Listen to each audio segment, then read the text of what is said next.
4 सितंबर 1987 राजस्थान के सीकर जिले का देवराला गांव। सैकड़ों लोग खामोशी के साथ शमशान घाट की ओर बढ़ रहे थे। वहां 2 शवों का अंतिम संस्कार होना था। एक माल सिंह शेखावत की, जिसकी मृत्यु पेट की बीमारी से हुई थी, और दूसरा उसकी पत्नी रूप कंवर की, जो मात्र 18 वर्ष की थी, जिसे जिंदा जलाया जाना था। रूप कंवर की शादी को अभी महज 8 महीने हुए थे। उसके हाथों की मेहंदी अभी पूरी तरह फीकी भी नहीं पड़ी थी कि किस्मत ने उसके पति को छीन लिया, और हमारा क्रूर समाज जो अब उससे जीने का अधिकार भी छीनने जा रहा था। उस दिन रूप कंवर को उसके पति माल सिंह शेखावत के शव के साथ चिता पर लिटा दिया गया और आग लगा दी गई। जैसे ही चिता में आग लगी कि चीखें चारों दिशाओं में गूंजने लगीं। ऐसा लग रहा था मानो वह उन हजारों लोगों से अपने जीवन की भीख मांग रही हो, लेकिन किसी का दिल नहीं पिघला। किसी ने उसकी पीड़ा की पुकार नहीं सुनी, तो उसकी चीखें चारों दिशाओं में गूंजने लगीं। उसकी चिंखें हजारों लोगों की भीड़ के बीच से गुजरती हुई आकाश को छूने की कोशिश कर रही थी। ऐसा लग रहा था मानो वह उन हजारों लोगों से अपने जीवन की भीख मांग रही थी। धीरे धीरे उसकी चीखें भी शांत हो गईं। उसका शरीर जलकर राख हो गया। अंधविश्वास की पट्टी बांधे उस समाज ने 18 वर्षीय मासूम से उसका जीवन छीनकर उसे देवी का दर्जा दे दिया। उसके नाम का मंदिर बनाकर उसकी पूजा शुरू कर दी। आखिर सती प्रथा की शुरुआत कैसे हुई? महिलाओं की स्वेच्छा से शुरू हुआ यह रिवाज कैसे इतना क्रूर बन गया? कैसे इस त्रासदी को एक उत्सव की तरह मनाया जाने लगा? आइए जानते हैं सती प्रथा का वह पूरा इतिहास जो आज भी रूह को झकझोर देता है। हिंदू ग्रंथों के अनुसार सती भगवान शिव की पत्नी थी। माना जाता है कि एक बार सती के पिता राजा दक्ष ने एक बहुत बड़े यज्ञ का आयोजन किया था, जिसमें उन्होंने सभी देवी देवताओं को आमंत्रित किया, लेकिन जानबूझकर अपने दामाद भगवान शिव को नहीं बुलाया, क्योंकि वह उन्हें बिल्कुल भी पसंद नहीं करते थे।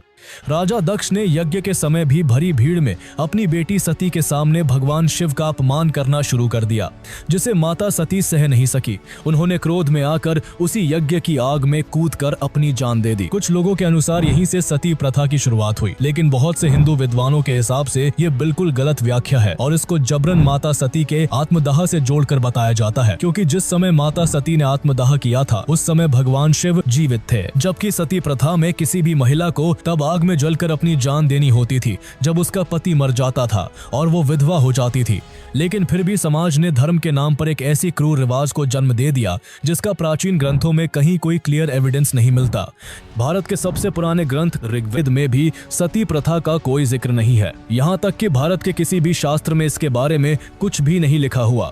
महाभारत काल के समय भी इस रिचुअल को ना तो पांडवों की मृत्यु के बाद उनकी पत्नी कुंती ने फॉलो किया और ना ही अर्जुन के बेटे अभिमन्यु के बैटल फील्ड में मारे जाने के बाद अभिमन्यु की पत्नी उत्तरा ने इस रिचुअल को निभाया था। हालांकि पांडु की मौत के बाद उनकी दूसरी पत्नी माधुरी के सती होने की बात कही जाती है, लेकिन इस मामले में भी मतभेद है। इसके बाद मगध से लेकर मौर्यन काल तक भी इस प्रथा का जिक्र ना तो किसी भारतीय और ना ही किसी फॉरेन ट्रैवलर के लेखों में देखने को मिलता है।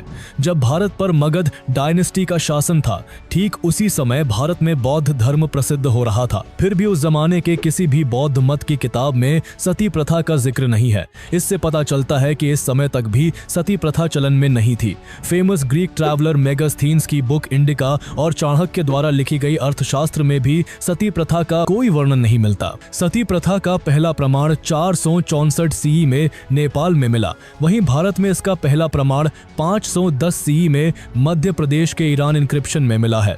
इस शिलालेख में लिखा था कि राजा भानुगुप्त के एक जागीरदार गोपराज की युद्ध में मृत्यु हो गई थी और उनकी पत्नी ने अपने पति के साथ एक ही चिता पर जलकर जान दे दी थी। इसके बाद भारत के अलग अलग हिस्सों से मिले बुक्स और अन्य शिलालेखों से इसके और भी प्रमाण मिलने लगे। छेदी डायनेस्टी के समय में लिखे गए जबलपुर शिलालेख में यह दर्ज है कि राजा गांगिया देव की मृत्यु के बाद उनकी 100 पत्नियों ने सती होकर जान दे दी थी। फारसी लेखक अलबरूनी ने अपनी किताब उल हिंद में भारत का वर्णन करते हुए लिखा था कि उस समय भारत में सती प्रथा प्रचलित थी, लेकिन उस दौर में महिलाएं अपनी इच्छा से सती होती थी। यानी साफ है कि सती प्रथा किसी भी धर्म ग्रंथ या परंपरा का हिस्सा नहीं थी और इसकी शुरुआत आज से करीब 1500 साल पहले हुई, जब कुछ महिलाएं अपनी मर्जी से अपनी पति की मृत्यु के बाद सती हो जाती थी। लेकिन भारत में इस रिवाज का दायरा तेजी से बढ़ा जब भारत में मुस्लिम इन्वेशन शुरू हुए। जब भी कोई हिंदू राजा युद्ध में हारता तो मुस्लिम इन्वेडर उस राज्य की रानियों और राजकुमारियों को बंदी बना लेता था। फिर उनके साथ जातियों की सभी सीमाएं लांघ दी जाती और उनका सामूहिक सामूहिक यौन शोषण किया जाता। इसी भय और अपमान से बचने के लिए रानियां अपने आत्मसम्मान की रक्षा करते हुए आग में कूदकर जान देने लगी। इसको जौहर कहा गया। उस समय जौहर की ज्यादातर घटनाएं राजस्थान के राजपूत राजाओं के यहाँ देखी गई। जब कोई युद्ध निर्णायक मोड़ पर पहुंचता और राज्य की हार तय हो जाती, तब राजमहल की रानियां और अन्य महिलाएं एक बड़े कक्ष में आग जलवाती और कीमती कपड़े और आभूषण पहनकर उस आग में कूद जाती थी ताकि दुश्मन उन्हें छू भी ना सके। सी में देखने को मिली जब अरब कमांडर मोहम्मद बिन कासिम ने भारत पर पहला इस्लामिक अटैक किया था। मोहम्मद बिन कासिम ने सिंध के राजा दाहिर से युद्ध किया, जिसमें राजा दाहिर की हार हुई और उनकी जान चली गई। इसके बाद उनकी रानी कुछ दिनों तक अपने राज्य को बचाने के लिए युद्ध किया, लेकिन जब उन्हें अपनी हार निश्चित दिखाई दी तो उन्होंने राजघराने की अन्य महिलाओं के साथ जौहर कर लिया। लेकिन राजा दाहिर की दूसरी पत्नी और उनकी 2 बेटियों ने जौहर नहीं किया था। इस वजह से उन्हें मोहम्मद बिन कासिम के सैनिकों ने बंदी बना लिया और उनका महीनों तक यौन शोषण किया। मुस्लिम शासकों के इस तरह के घिनौने व्यवहार के बाद भारत के कई हिस्सों में जौहर एक आम प्रतिक्रिया बन गई।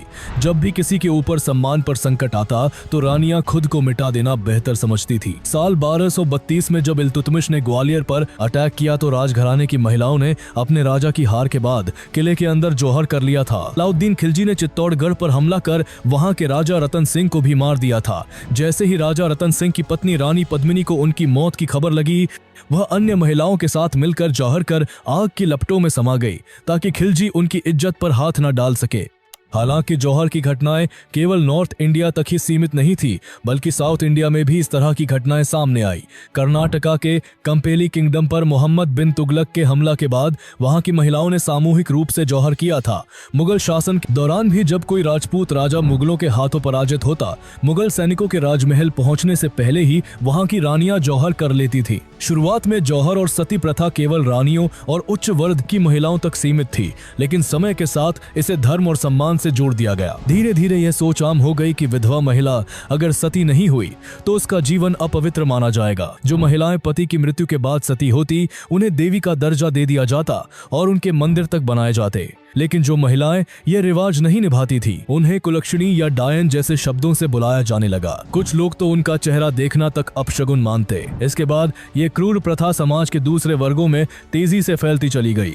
जहां पहले महिलाएं अपनी पति की मौत के बाद खुद से सती होती थी, वहीं बीतते समय के साथ समाज में यह कुछ इस तरीके से बस गया कि पति की मौत के बाद उनकी चिताओं पर उनकी पत्नियों को जबरदस्ती जलाया जाने लगा। इस तरह सती प्रथा को समाज में धर्म और स्त्री के कर्तव्य से जोड़ दिया गया, जिससे महिलाओं के जीवन का आधार और अंत केवल उसके पति से जुड़ चुका था। इस हिसाब से एक महिला को अपने पति का न केवल जीते जी बल्कि पति के मरने के बाद भी उसके साथ चिता में जलकर उसका साथ निभाना होता था। कई सदियों तक ये क्रूर प्रथा यूं ही लगातार चलती रही और समाज की परंपराओं का हिस्सा बन गई। उस समय बंगाल जैसे क्षेत्रों में विधवाओं को अपने पति की संपत्ति में अधिकार मिलने लगा था।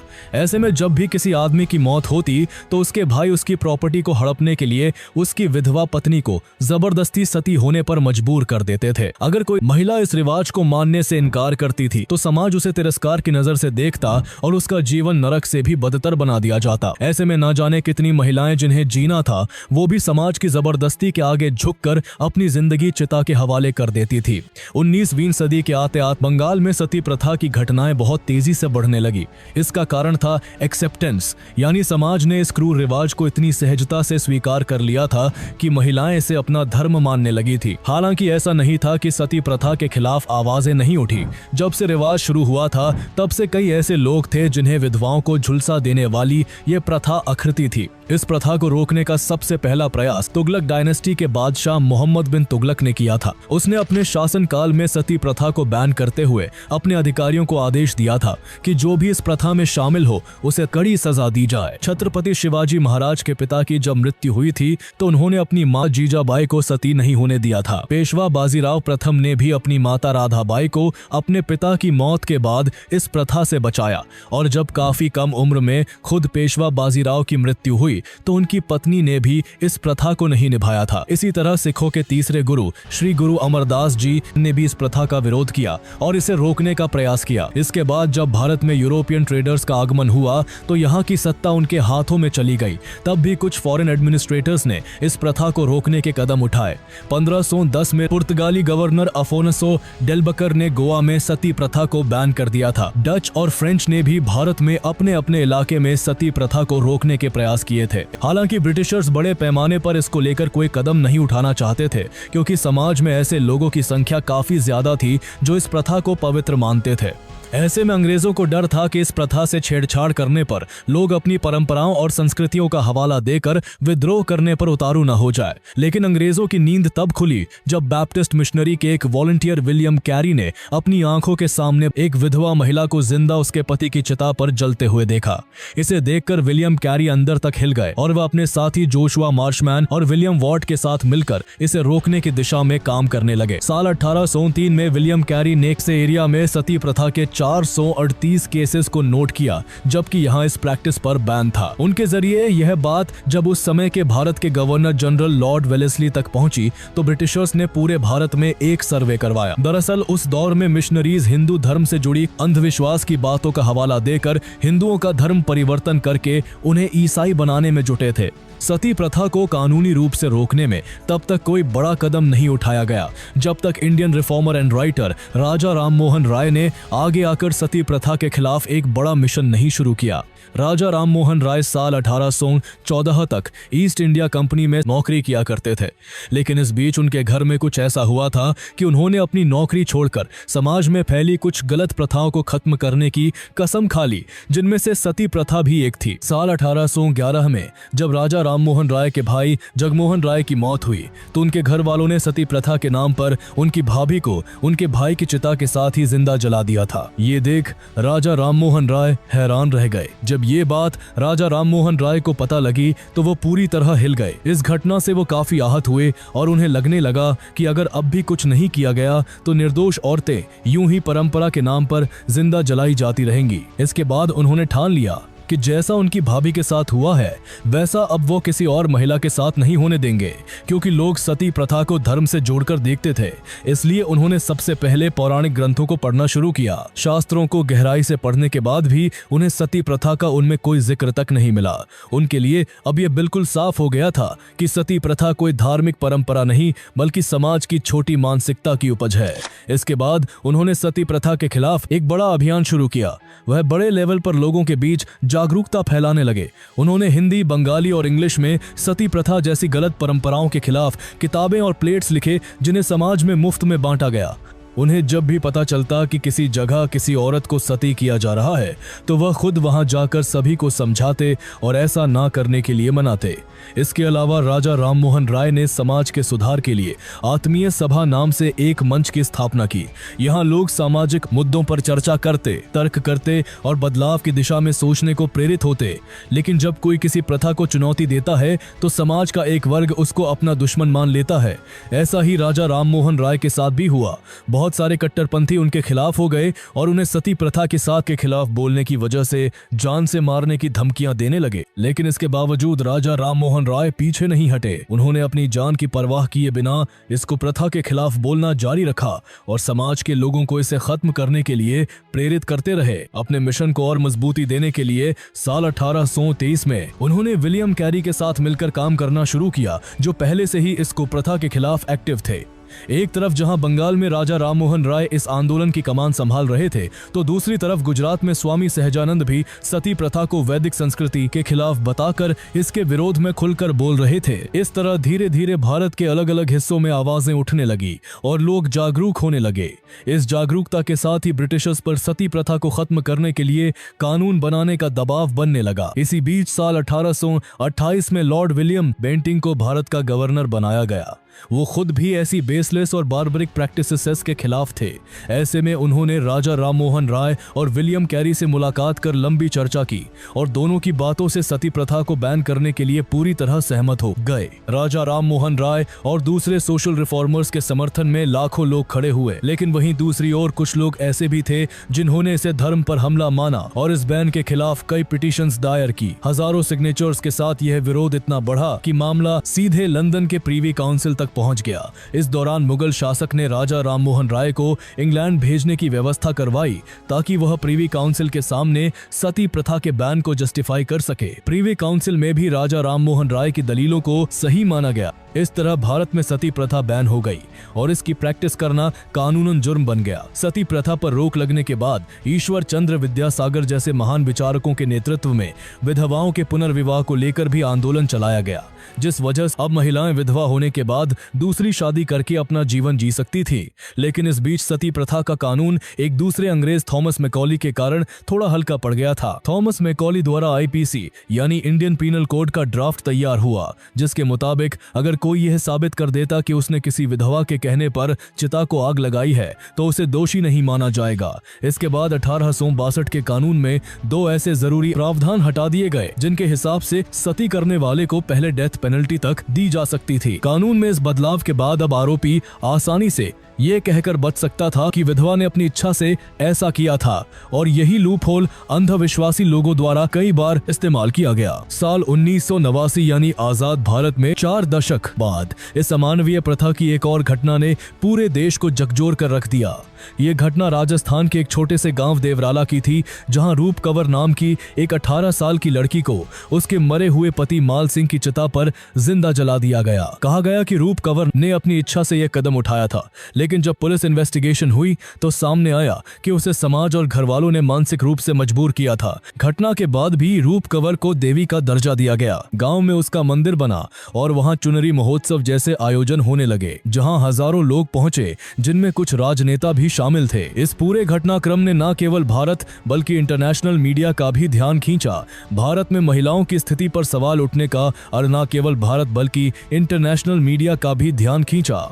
भारत में रूप कंवर सती केस को अब तक का लास्ट डॉक्यूमेंटेड सती इंसिडेंट माना जाता है। हालांकि इतने कड़े कानून के बाद भी 24 लड़कियों ने अपनी मर्जी या किसी दबाव में सती होने का प्रयास किया था, जिन्हें समय रहते पुलिस की मदद से बचा लिया गया। भारत जैसे देश में जहां नारी को शक्ति, सृष्टि और संस्कृति का प्रतीक माना जाता है, वहीं उसी समाज में सदियों तक ऐसी प्रथाएं फलती फूलती रही जो स्त्री की पहचान को केवल पुरुष की छाया तक सीमित करती थी। सती प्रथा भी ऐसी ही एक क्रूर परंपरा थी जो कभी धर्म के नाम पर और कभी पुरुष की संपत्ति के लालच में औरत की जिंदगी को निगलती रही।